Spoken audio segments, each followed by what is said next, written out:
महाराष्ट्र की उद्धव सरकार की मुश्किलें लगातार बढ़ती जा रही है।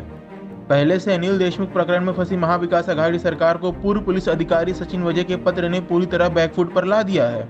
बुधवार को एनआईए कोर्ट में दिए अपने पत्र में वाजे ने लिखा कि शिवसेना नेता और परिवहन मंत्री अनिल परब ने बीएमसी कॉन्ट्रैक्टर से 100 करोड़ रुपए वसूली करने को कहा था।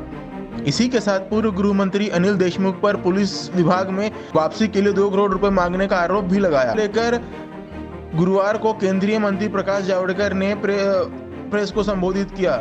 इस दौरान उन्होंने महाराष्ट्र सरकार पर जोरदार हमला बोला। प्रेस वार्ता के दौरान उन्होंने महाराष्ट्र सरकार को बर्खास्त करने की मांग भी की। एक बात साफ हो गई कि ये महाविकास आघाड़ी कहते हैं MVA, लेकिन अब साबित हो गया कि ये महावसूली आघाड़ी है MVA। और इनका कॉमन मिनिमम प्रोग्राम क्या है? CMP is collect money through police. Police के द्वारा पैसे इकट्ठा करो, लूटो और वसूली करो। यही महाराष्ट्र सरकार का एकमात्र कार्यक्रम चल रहा है और इसीलिए सब दल इकट्ठा है।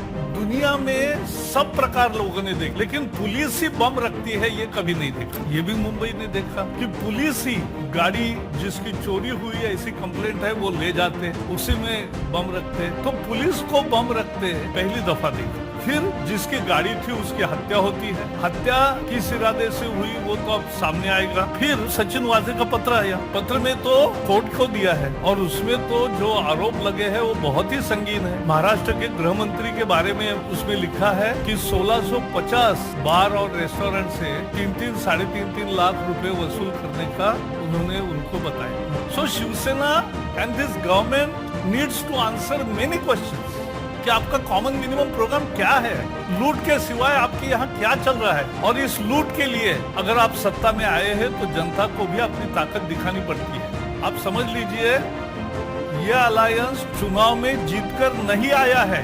चुनाव में तो भारतीय जनता पार्टी और शिवसेना अलायंस थी। शिवसेना के सभी उम्मीदवार मोदी जी का फोटो लगाकर चुन के आए और बाद में वोटर से गद्दारी करते हुए वो मोदी विरोधकों से जाकर मिले। दो पराजित पार्टियों के साथ हमारे साथ जो लड़ रहे थे, साथ में हमारे लड़ रहे थे, वो वहां जाकर मिले। ये महाराष्ट्र ने कभी नहीं देखी ऐसी गद्दारी हुई, क्योंकि इनका कार्यक्रम ही एक था, लूट करो। और इस लूट के लिए ये सब चल रहा है, यह हमें समझना चाहिए। और इसलिए मैं मांग करता हूं कि महाराष्ट्र की सरकार को अब सत्ता में रहने का जरा भी अधिकार नहीं है, उनको तुरंत इस्तीफा देना चाहिए। वहीं सुप्रीम कोर्ट से अनिल देशमुख को बड़ा झटका लगा है।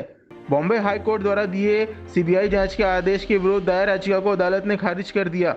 अदालत ने कहा कि अनिल देशमुख पर गंभीर आरोप लगे हैं जिनकी जांच होनी ही चाहिए।